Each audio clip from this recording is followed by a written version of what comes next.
Hello everyone. I hope you are doing good at your places. Well, in today's session, we are starting with the second chapter from your supplementary reader book, The Adventures of Toto, and that's been written by Ruskin Bond, a very famous writer for the fiction, for the story writing. And before starting, just let me give you a brief introductory part to the story, what we are going to read in this. So, the story revolves around a monkey whose name is Toto.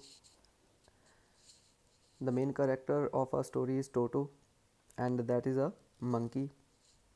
And the grandfather of the narrator, he bought it from somewhere that we will come across when we read the chapter. And he wanted to have that monkey in his private zoo. Earlier also, grandfather had kept certain of the animals in his private zoo, and he planned to have that monkey also in his private zoo. So he bought it from a Tonga driver, and but all his hopes that were shattered when having that monkey came out to be puzzled, came out to be difficult to handle. And later on, what happened that we are going to explore when we read the chapter. Okay, without wasting much of the time, let's start with the chapter, The Adventures of Toto. Okay, I'm starting with the very first paragraph. Grandfather, grandfather of the narrator. Grandfather bought Toto from a Tonga driver for the sum of 5 rupees. You could highlight these things also. Grandfather bought a Tonga, I think you know the meaning of the word Tonga. Tonga, that's a cart driven by two horses or sometimes also by the bullocks. That's a Tonga. Basically, it's driven by a horse or a couple of horses. It's a sort of a cart. I hope you might have seen or you might have come across that cart. Grandfather bought Toto from a Tonga driver for a sum of 5 rupees.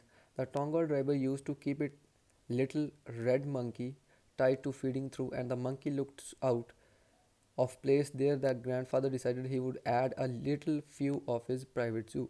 Okay, and grandfather of the narrator had bought that monkey, that baby monkey from a Tonga driver for a sum of rupees 5.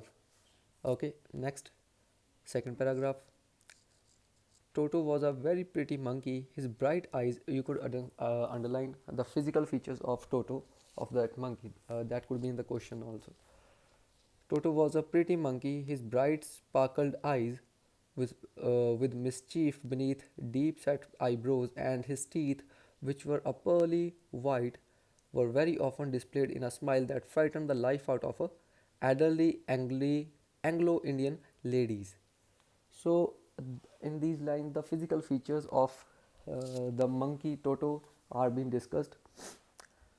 But his hands looked dried up as though they had been pickled in the sun for many years. Yet his fingers were quick and wicked, and his tail, while adding to his looks, uh, also served as a third hand. Alright, so he used to use his tail in such a manner that it improvises his balance, or you could say he also made use of his tail to fetch certain of the things just like his hands. Moving on, and it was capable of scooping. What's the meaning of scooping up? To scoop up is to gather up, or you could say to pick up someone. And he used that tail was capable of scooping up, to picking up any delicacy that might be out of the reach of his hands. All right, and he used his tail in such a manner that it helped him to scoop up, to pick up the things that used to be delicately, intricately, that is where his hands were not able to reach. So he used his tail to fetch the things, to gather the things, to pick up the things from those places. Moving on to the third paragraph. Grandmother also first. Okay, first is your, we could say anything when we complain about something, or you could say when we protest against something that we do not like, that we dislike, that is called getting first, getting irritated, getting complaining nature. That's the meaning of fussing. That first. Grandmother always first when grandfather brought home some new birds or animals. So it was decided that Toto's presence should be kept a secret from her until she was in a particularly good mood. All right. So you could say uh, grandfather was also scared of a grandmother. So grandmother actually used to get irritated. She used to complain whenever grandfather used to pick up or to buy some new animal to have to keep it in his private zoo. So it was planned that the presence of or to the coming of that Toto, that monkey, would be kept secret from the grandmother unless grandmother is in a good someday she would be in a good mood, then we are going to explore the news to her. Moving, grandfather and I put him away in a little closet opening into my bedroom wall, where he was tied securely or he was tightly to a peg fastened in a wall. Now, and when grandfather brought that monkey to the house to keep it a secret, what the narrator, who is I over here, the narrator, who is I, the narrator Ruskin Bond, grandfather and the narrator Ruskin Bond, they kept that monkey Toto, into one of a closet that had an opening into the narrator's room. All right, and he was tied to a peg is some sort of peg is you could say any sort of a nail or anything else that's been placed in a wall. Fastened is your fixed in anything that's been fixed in a particular place and that is not able to move. That is the meaning of fastened to a peg, fastened to a wall. A few hours later, when grandfather and I came back to release Toto, we found that the walls, which had been covered with some ornamental paper chosen by grandfather, now stood out as naked bricks and plaster. Now, as grandfather and the narrator had tied Toto to a peg that was fastened to a wall in the narrator's room, and after some time when they came back, what they what was the scenario in the room, all those ornamental paper that were on the wall of the room, they were shattered into pieces and the whole walls was stood naked, and they were just brick and plaster could be seen because that ornamental paper was torn off by that monkey, by that Toto. Next, the peg in the wall had been wrenched from its socket, and my school blazer, which had been hanging there, was in shreds. Now, second thing, what had happened? All that wallpaper that was uh, on the on the wall of the room, that was shredded into pieces. Moreover, the school blazer of the narrator, it was also shredded into pieces. And what's the meaning of, I think, shreds? What is shreds? Anything that has been broken or torn. Shreds is actually not, we could not relate to getting it broken. Shreds is pieces that are being you could say been torn off. Either that is a paper or you could say cloth also. Shreds, pieces of a cloth that's been torn, that we call. And that was the scenario when grandfather and the narrator came back after they had tied Toto into one of the peg that was fastened to a wall. Moving on, I wondered what grandmother I wondered what grandmother would say, but grandfather didn't worry. He seemed pleased with Toto's performance, and the narrator, he was wondering, the thoughts that were just hovering over the mind of the narrator, that what would be the response, what would be the reply of the grandmother. But on the other hand, grandfather didn't worry at all. He seemed to be pleased, and what he said, "He's clever," said the grandfather. "Given time, I'm sure he could have tied the torn pieces of your blazer into a rope." That was the humor of the grandfather, you could say. and made his escape from the window. And what was the reply to that? What was the thinking of the grandfather? He said that if some time would have been given to Toto, he might have built a rope. He might have created a rope out of those torn pieces of the blazer and made an escape through that window using that rope made out of shreds of the blazer. Next, his presence in the room in the house still was a secret. Toto was now transferred in a big cage in the servants' quarter where a number of grandfather's pets lived very sociably together. A tortoise, underline, you could underline this thing. Other animals other than Toto, other than that monkey that were in the private zoo of the grandfather. A tortoise, a pair of rabbits, a tame squirrel, and for a while my pet goat also. So these were the animals that were earlier in the before the arrival of Toto, that monkey, the other animals that were in the private zoo of the grandfather. But the monkey wouldn't allow any of his companions to sleep at night, so grandfather had to leave Dehradun next day to collect his pension in Saharanpur. Decided to take him along, and being notorious in nature, he was mischievous, he was notorious. That monkey Toto, he couldn't uh, resist into that cage, into that private zoo wherever he was kept. So he was not able to. Grandfather decided not to leave monkey, that Toto, in with the rest of the other animals, and eventually one day, grandfather had to leave to get his pension from Dehradun in Saharanpur, and he decided to take that monkey along with him. Unfortunately, I could not accompany grandfather on that trip, but he told me about it afterwards. A big black canvas kit bag was provided for Toto, and that was the arrangements that grandfather made, especially for Toto, so that he could get him along with him. A big black canvas. He placed that Toto, that monkey, into a grandfather arranged a big black. You could underline this thing somewhere in the answer, in certain one of the other answer. So you might be needing this. A big black canvas kit bag that was arranged by grandfather uh, for Toto when grandfather was heading to Dehradun to Saharanpur. Next is, when the bag was closed, there was no escape. Toto could not get out his hands through the opening, and the canvas was too strong for him to bite his way out.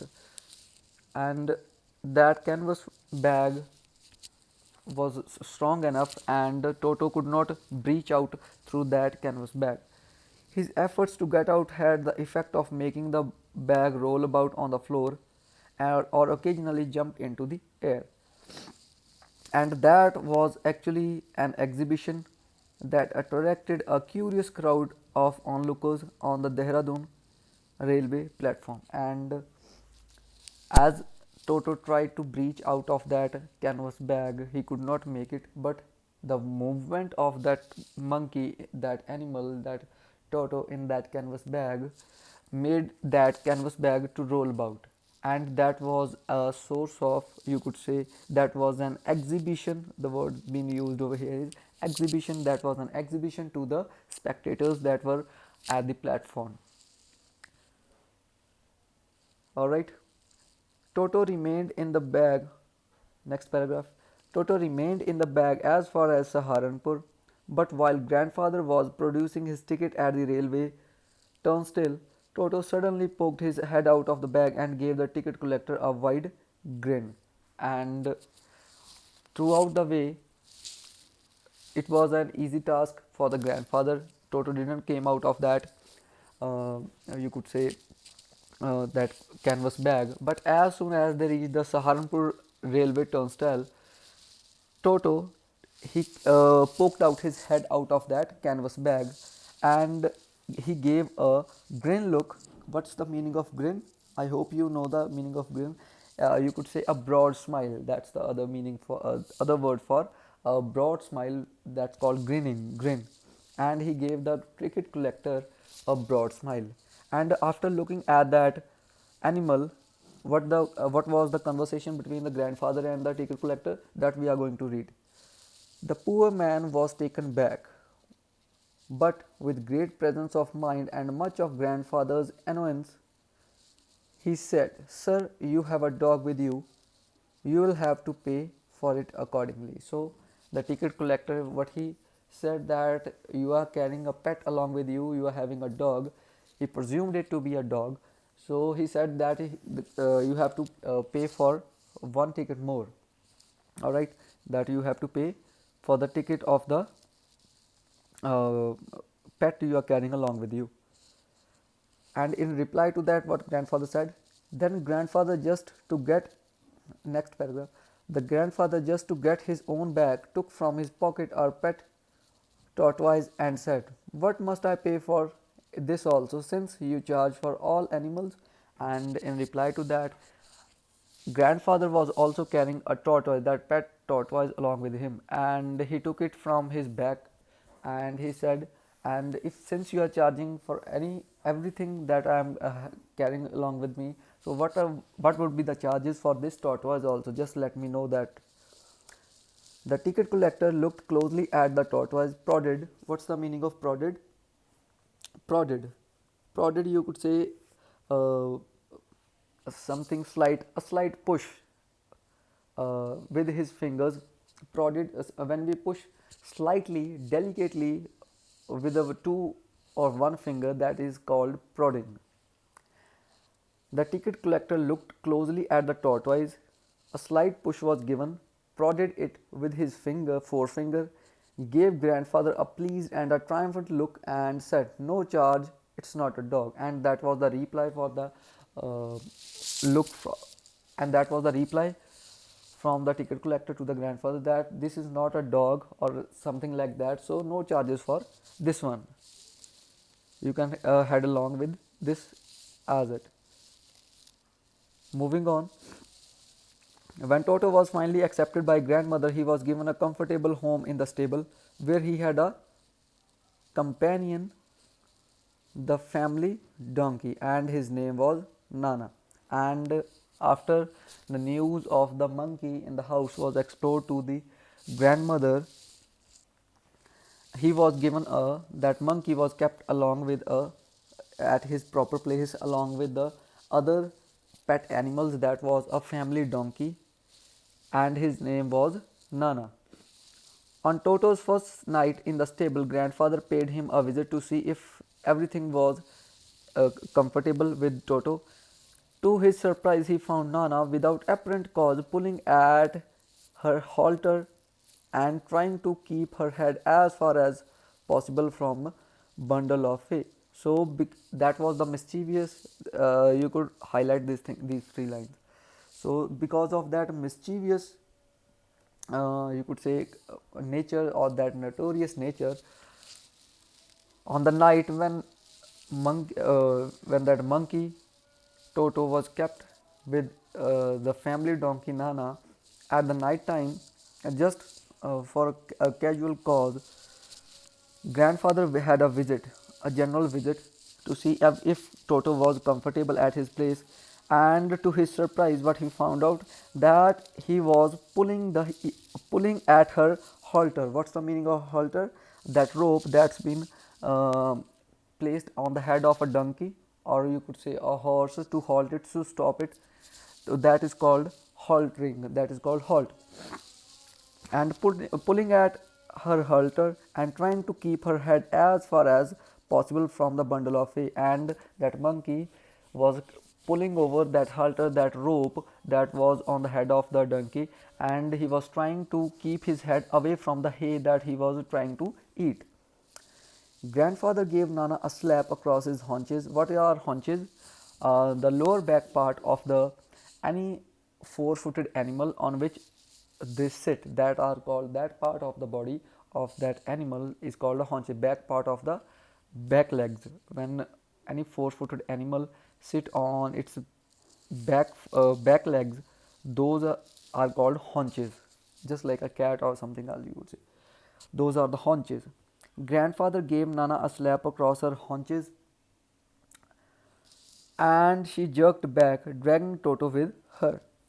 He just he had fastened onto her ears and with his sharp little teeth. Toto and Nana never became friends. A great treat for Toto during cold winter evenings was the large bowl of warm water given to him by grandfather for his bathing purpose. And he would cunningly test the temperature with his hand, then gradually step into the bath, first one foot and then the other, as he had seen me doing, until he was into the water up to his neck. So that was the uh, treatment that was given to the Toto. Uh, During the winters, he used to be provided with warm water for the bathing purpose, and according to the narrator, he used to place one of his feet first into the water and after that the other one, just as the narrator used to do.